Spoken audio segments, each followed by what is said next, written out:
her unnecessarily soft voice. I held up the photo as evidence and wondered if she were still drunk. "One sister, one brother," she said. She looked rather faint, and I cleared out of her desk chair, letting her take the seat she's paid to occupy. "Well, he's very handsome. You all are," I said, smoothing over the gaffe.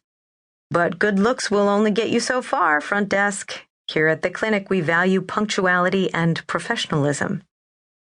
I left her to mull over this bit of advice and went to ready the exam room for our morning appointments. She had so little charisma. I was surprised she was capable of the kind of debauchery that led to showing up in yesterday's makeup. The man sitting in the consult chair across from me was a talker. A patient like this could hijack an entire morning.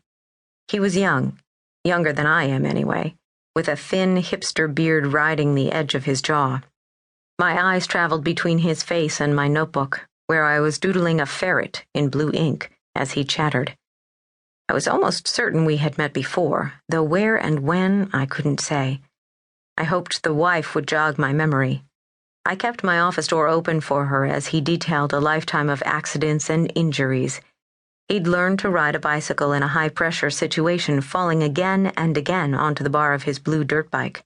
His father had forced him to remount and pedal on, ignoring his tears. As a teen, he'd sustained an unfortunate whack between the legs with a lacrosse stick and was carried from the field on a stretcher, pale and vomiting, amid scattered applause. He remembered that both teams stood silently in two lines with their sticks crossed in tribute as he was loaded into an ambulance. In college, he'd been kneed in the groin during a kickboxing tournament that got out of hand. At a certain period in his mid-20s, which couldn't, by the look of him, have been more than a few years ago, he'd spent a lot of time in saunas. Perhaps the heat had done permanent damage? "These are all great questions," I said, stifling a yawn. The problem of my bedside manner was something that Dr. Thad and I had discussed many times. "Put yourself in the patient's shoes," he recommended. I tried to imagine myself kneed in the groin, but to really get it right, I first had to imagine myself male, and then as the type of man who might kickbox, but ineptly.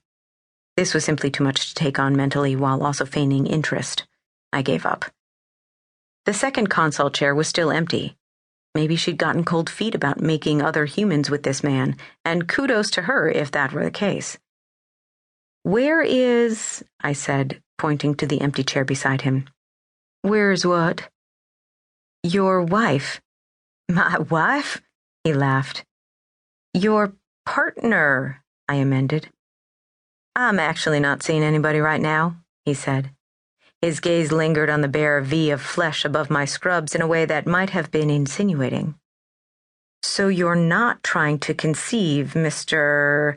I scanned the file for his name, but it seemed front desk hadn't bothered to write it down. "Not actively," he said, in a tone I found overly cheerful. "And you can call me Calvin." He smiled as if he were unwrapping a special treat for me. Calvin. It rang no bells. And yet that slight drawl in his voice, the prim dancerly posture, I knew him from somewhere. "I guess I'm a little confused," I said.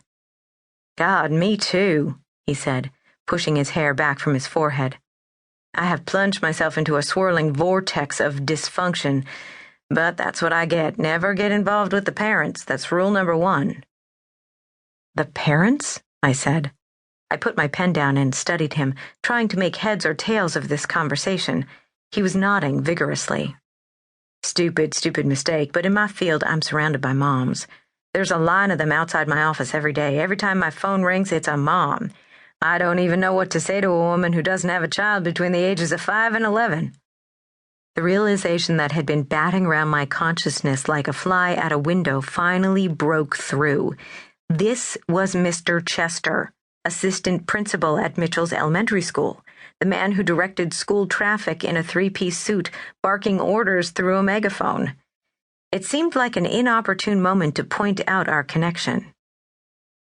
"Calvin, I'm worried we're getting far afield of my expertise here." "No, believe me, this is the crux of the matter. So this woman and I," he trailed off.